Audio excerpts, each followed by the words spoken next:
Hey everyone, in this video I'm going to talk about activity configuration changes.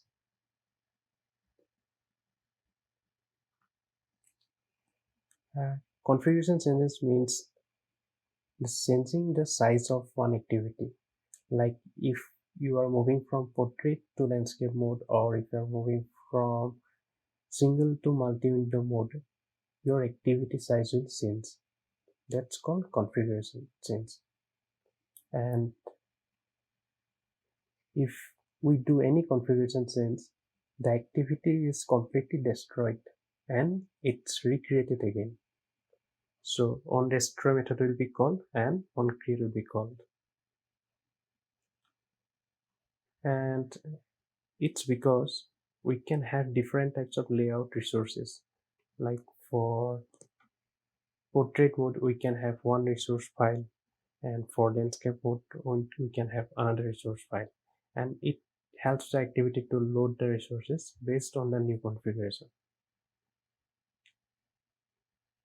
I'm showing you one example how it works. So we have one activity here, it's main activity, and we have one layout file for the main activity.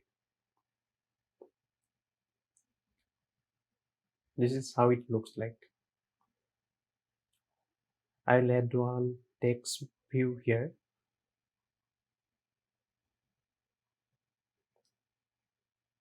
Drag it here to the left, to the right, and to the bottom. I'll create another videos on how we can create layouts on Android. So for now, just ignore these things. I'm adding one button here. I'll drag it to the bottom of this. Let me zoom it a little bit.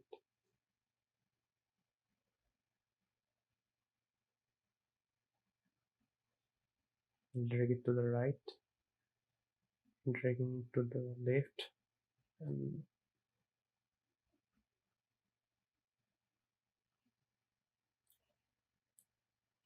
I'm changing the text to empty text, then text of this button to click me.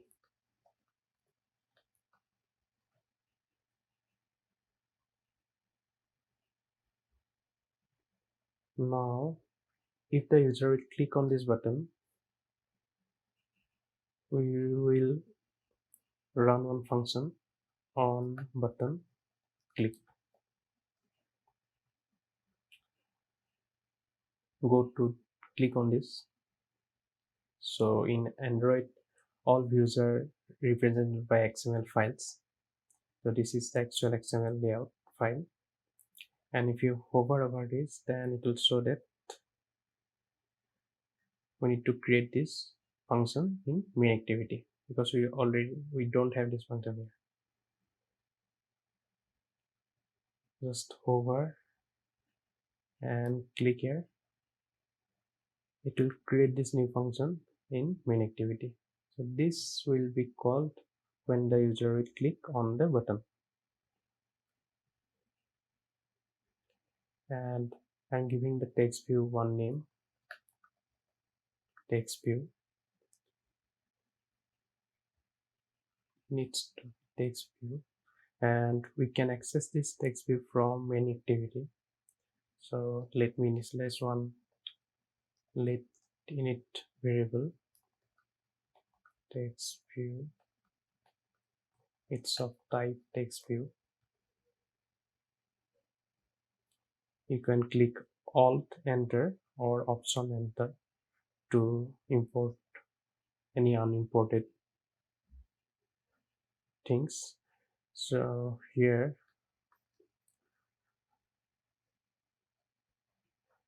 I will get this text view from this XML file.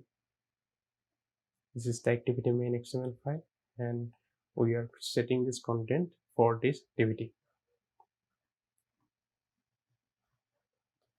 Find view by ID, and our ID is text view. you need to write r.id.textView. So we get the access of this text view, and if the user will click on this button, we will set one text on it. Dot text equal, I'll initialize one variable counter as 0. So I will increment this counter variable by 1, and I'll assign this variable to this text.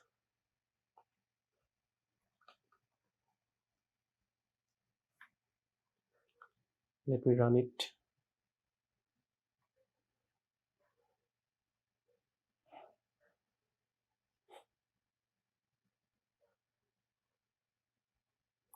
So if I click on this button, and you can see that this counter variable is incrementing by 1.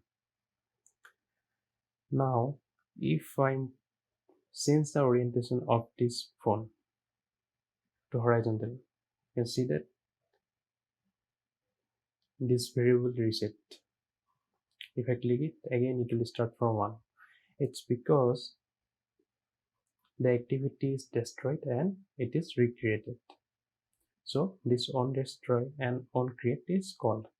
So we have lost the state of this variable. And to handle this, we need to save the UI state and we need to restore it. So Android provides different ways to save this state.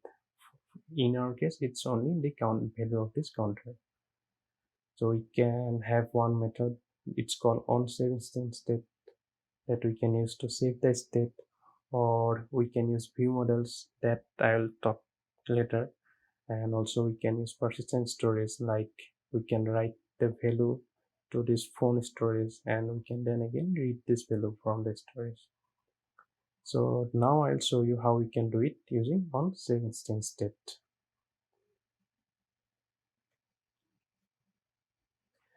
For that, we need to override two methods. One is onSaveInstance and another is onRestoreInstance.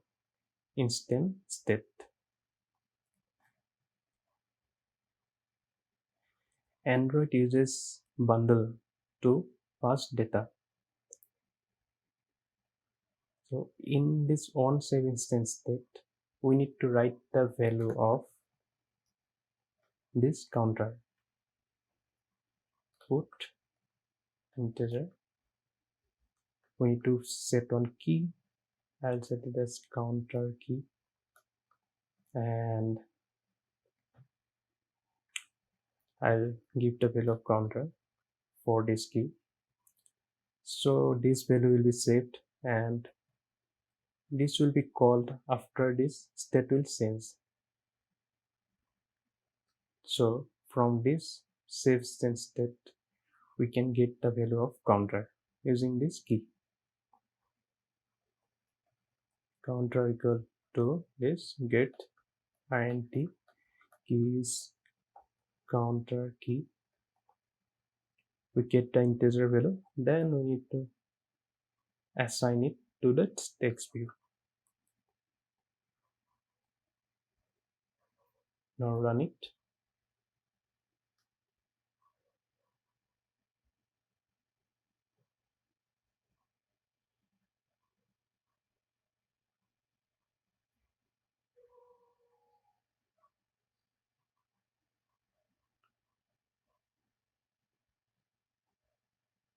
Now you can see that this state is saved.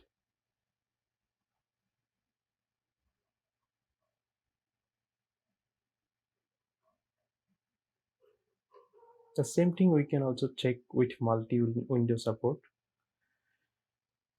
Suppose I commented out this part, I'm restarting it again.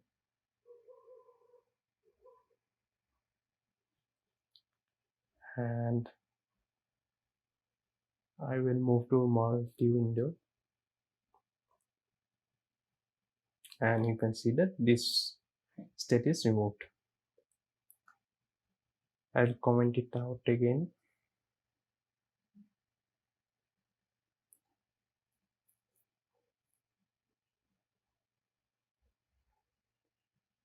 Now, if we move out of multi-window, our state is there. That's all for today. If you like this video, then please subscribe to my channel. And in next video, I am going to talk about how we can move between one activity to a different activity and how we can pass data between activities.